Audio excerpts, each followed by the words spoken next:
And I started thinking as I was coming over here, why is it that Joe Biden is the first in his family ever to go to a university? Why is it that my wife, who's sitting out there in the audience, is the first in her family to ever go to college? People in Britain would have been familiar with those words. They heard the same ones in a political commercial from Labour Party leader Neil Kinnock. Why am I the first Kinnock in 1,000 generations to be able to get to university? Why is Glenys the first woman in her family in 1,000 generations? Biden saw the Kinnock commercial and evidently loved it. Was it because they were weak? Those people who could work 8 hours underground and then come up and play football? Weak? My ancestors who worked in the coal mines in northeast Pennsylvania and come up after 12 hours and play football for 4 hours? Biden had told other audiences he admired Kinnock, not this one. This one, he later said, he had listening in hushed silence. No, it's not because they weren't as smart. It's not because they didn't work as hard. It's because they didn't have a platform upon which to stand. Does anybody really think that they didn't get what we had because they didn't have the talent, or the strength, or the endurance, or the commitment? Of course not. It was because there was no platform upon which they could stand.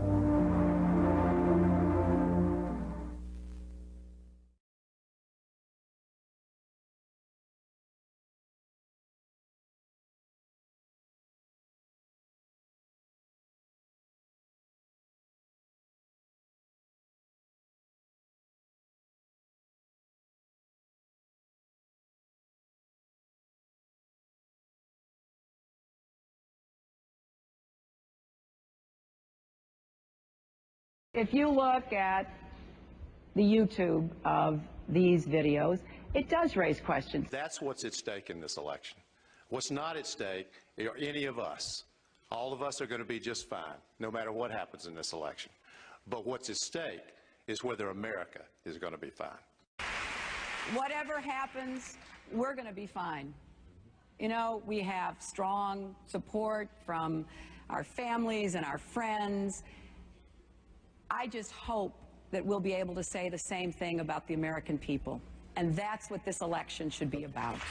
Lifting whole passages from someone else's speeches. Lifting whole passages from someone else's speeches.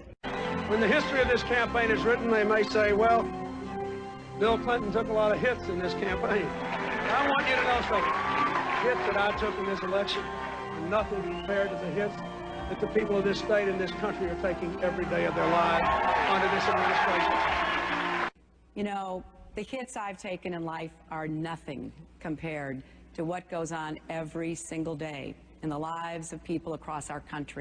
If your candidacy is going to be about words, then they should be your own. It reminds me of the story about that little boy. You ever hear this story where, you know, the man walks by the barn and sees this little boy in this room filled with manure. They opened the door and there was that kid happy as a clam throwing that stuff over his shoulders as fast as he could. And he's standing there and he's digging and he's digging and he's digging. And they said, "What are you doing?" And the man says, "Son, what are you doing?" And he says, "There's got to be a pony in here somewhere." The boy said, "Well, with this much manure around, there's got to be a pony and I'm going to find him."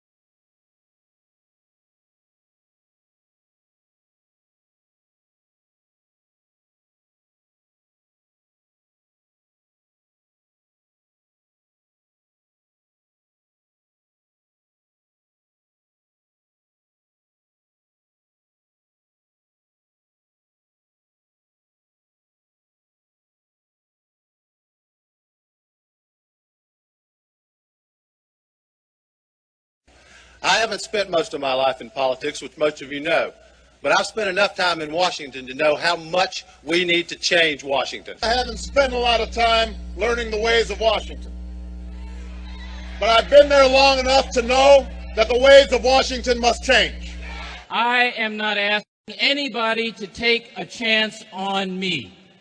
I'm asking you to take a chance on your own aspirations. I'm not just asking you to take a chance on me.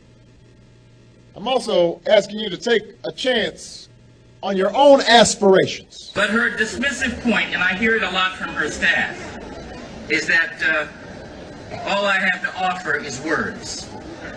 Just words. Don't tell me words don't matter. We hold these truths to be self-evident.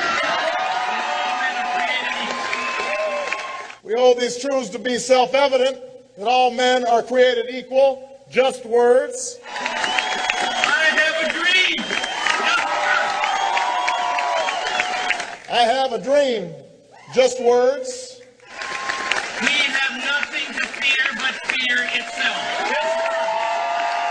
We have nothing to fear but fear itself. Just words. Just words. Just speeches. I'm not just asking anybody you to take a chance on me. I'm asking you to take a chance on your own aspiration. John McCain has spent a lot of time talking about trips to Iraq in the last few weeks. Really? But maybe if he spent some time taking trips to the cities and towns that have been hardest hit by this economy. Yeah. Cities in Michigan and Ohio and right here in Minnesota. He'd understand the kind of change that people are looking for. Maybe, Mr. President, if you visited some more places. Maybe if you went to Appalachia where some people still live in Hey, man, you still in his speech. Wait a minute. Oh, this 1984? sheds.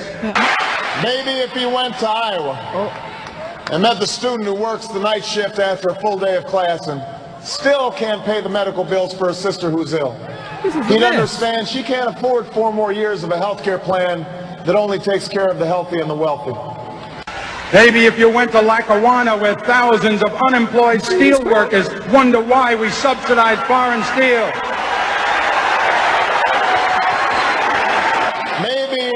Maybe if you start writing your own speeches, you wouldn't have this problem.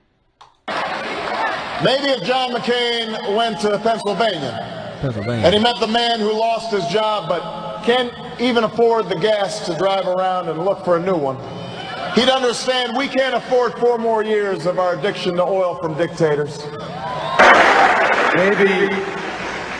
Maybe, Mr. President, if you stopped in at a shelter in Chicago and spoke to the homeless there. Man, all these politicians sound the same. And maybe if John McCain spent some time in the schools of South Carolina or St. Paul, Minnesota, or where he spoke tonight in New Orleans, Louisiana, he'd understand that we can't afford to leave the money behind for No Child Left Behind.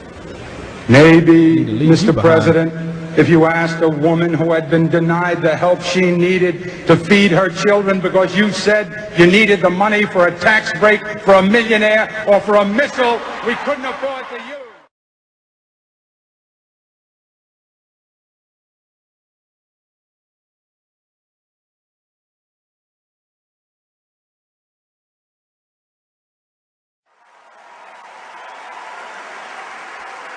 And Barack stood up that day and he spoke words that have stayed with me ever since. He talked about the world as it is and the world as it should be. And he said that all too often we accept the distance between the two and we settle for the world as it is, even when it doesn't reflect our values and aspirations.